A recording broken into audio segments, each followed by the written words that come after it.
Train में धमाके की साजिश रची गई। ओएचई वायर से टकराई है दुर्गियाना एक्सप्रेस और टेक्निकल फॉल्ट से ज्यादा साजिश की आशंका जताई जा रही है। तो देखिए, एक के बाद एक लगातार हर दिन ये खबरें सामने आ रही हैं जब रेल हादसों को लेकर ये साजिशें रची जा रही हैं। उत्तर प्रदेश के हरदोई में सुबह 5 बजे के करीब उमरताली स्टेशन के आगे निकलते ही दुर्गियाना एक्सप्रेस ट्रैक पर लटके ओएचई वायर से टकरा गई थी। इसके बाद धमाका हुआ था।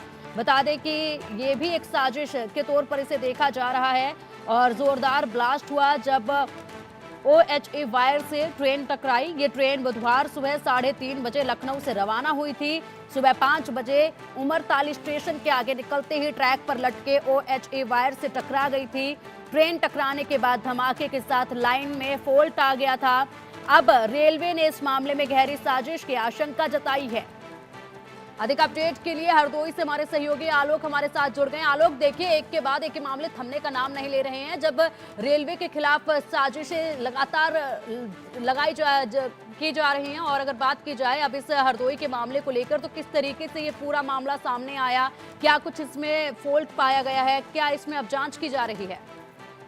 जी देखिए, आपको बता दें कि जब से कालिंदी एक्सप्रेस वाला मामला कानपुर का शिवराजपुर के पास हुआ है, जिसमें एक झोला मिला और उसके बाद उसमें एक तरल पदार्थ मिला एक बोतल में और एक एलपीजी सिलेंडर मिला, उसके बाद से पूरा प्रशासन, खासतौर से रेल प्रशासन पूरे उत्तर प्रदेश का, मुरादाबाद मंडल का इस मामले में सक्रिय हो गया है कि किस किस जगह क्या क्या घटनाएं हुई। यही घटना दुर्गामी एक्सप्रेस में हुई। हरदोई के उमरताली स्टेशन पर यह गाड़ी लगभग 8 घंटे खड़ी रही। जो चाय वायर था वो जो लटका हुआ था, उसमें ये ट्रेन टकराई है। ये समझ के बाहर है, बिल्कुल समझ में नहीं आती कि किस तरीके से यह हादसा हुआ।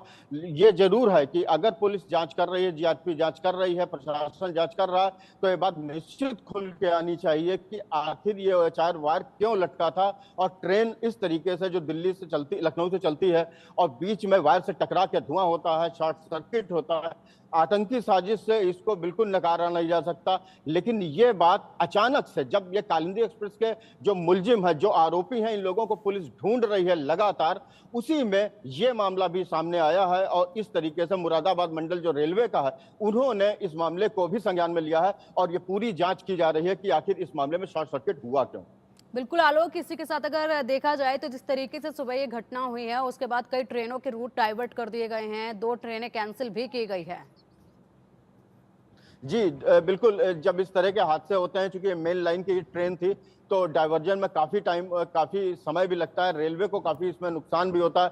मेन चीज, पैसेंजर्स को काफी नुकसान होता है। काफी करीब 7-8 ट्रेनें डाइवर्ट की गई थी और डाइवर्जन के बाद फिर ये ट्रेन जब शॉर्ट सर्किट, इनको पता, हालांकि उस वक्त जब ये हादसा हुआ है शॉर्ट सर्किट का, उस वक्त न रेलवे ने और ना उनके अधिकारियों ने, सीएमआई से भी बात हुई, जीआरपी से भी बात हुई, उन लोगों ने इस पूरी घटना को बहुत ही हल्के में लिया और उन्होंने कहा कि ये ओकेजनली शॉर्ट सर्किट हो जाते हैं। लेकिन पत्रकारों को चूंकि उमरताली काफी दूर है, जिले से नहीं पहुंच पाए, तो ये पता नहीं चल पाया। लेकिन जब आज ये बात खबर उठी है कि शॉर्ट सर्किट हुआ था और ये एक आतंकी साजिश हो सकती है, इसमें किसी को भी दो राय नहीं होना चाहिए। चूंकि पूरे उत्तर प्रदेश के मुरादाबाद मंडल में जगह जगह इस तरह की घटनाएं हो रही जो आशंका पैदा कर रही, डर और भय का माहौल जरूर है। ठीक है आलोक, इसी के साथ देखा जाए तो देखिए, लगातार एक के बाद एक साजिशें रची जा रही हैं। गनीमत ये रही कि अभी तक कोई बड़ा हादसा नहीं हुआ है, जो कि बाल बाल बच जाते हैं ऐसे हादसों से। हालांकि पिछले महीने की बात की जाए तो उस वक्त ट्रेन हादसे भी हुए थे, लेकिन पैसेंजर से लबालब ये जो ट्रेनें हैं हर दिन पटरियों पर दौड़ती हैं।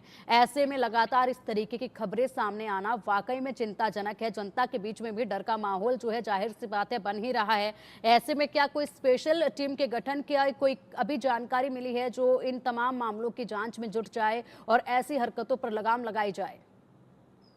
देखिए, आपको बता दें कि इस तरह की जो घटनाएं हैं, खासतौर से कालिंदी एक्सप्रेस वाली जो घटना थी, जिसमें जो एलपीजी सिलेंडर से विस्फोट करने का प्रयास था और वहां जो झोला मिला जिसमें डिब्बे में कन्नौज के छिबरा मऊ का मामला था, मिठाई के डिब्बे में, वहां से पुलिस ने उनको ट्रेस किया। आपको ये भी बता दें कि रेलवे के पास कोई ऐसी पुलिस नहीं है जिससे वो इस तरीके की आतंकी घटनाओं को साबित कर सकें या खोल सकें। उसके लिए यूपी एटीएस को आगे आना पड़ेगा। यूपी एटीएस लगी भी होगी और यूपी एटीएस का काम आपने अभी देखा कि परीक्षाओं में काफी बेहतर रहा है, जिस तरीके से पुलिस भर्ती बोर्ड की परीक्षाएं हुई थी, तो यूपी एटीएस ही उठा भी रही होगी। ये हालांकि अभी बताया नहीं गया है। क्राइम ब्रांच और यूपी एटीएस का काम जो है वो काफी सराहनीय रहा है, और इस पूरे आतंकी माहौल जो बन रहा है भय का, उसमें यूपी एसटीएफ ही आपको बचा सकती है, हमको बचा सकती है, और पैसेंजर्स को एक दिलासा दिला सकती है कि इस तरीके की कार्रवाई। हालांकि कालिंदी एक्सप्रेस मामले में 2 लड़के पकड़े भी गए हैं। सुबह हरदोई का नाम आ रहा था, वो उरई गांव का, उरई जिले का गांव है। एक हरदोई गुर्जर करके, वहां से एक लड़का उठाया गया। 20-25 गिरफ्तारियां हो चुकी हैं और जल्द ही इस बात का खुलासा होगा, और जितनी जल्दी खुलासा करेगी सरकार या रेलवे, उतनी ही जल्दी लोगों को दिलासा मिलेगा कि रेलवे का बिल्कुल सफर अब खास तौर से थोड़ा सा आसान हो गया है। बिल्कुल बिल्कुल सही कहा आलोक। हालांकि अभी रेलवे का सफर जो है इतना सुरक्षित लग नहीं रहा है। जिस तरीके से लगातार ऐसी घटनाएं सामने आ रही हैं और इन पर जल्द से जल्द लगाम लगाना बहुत जरूरी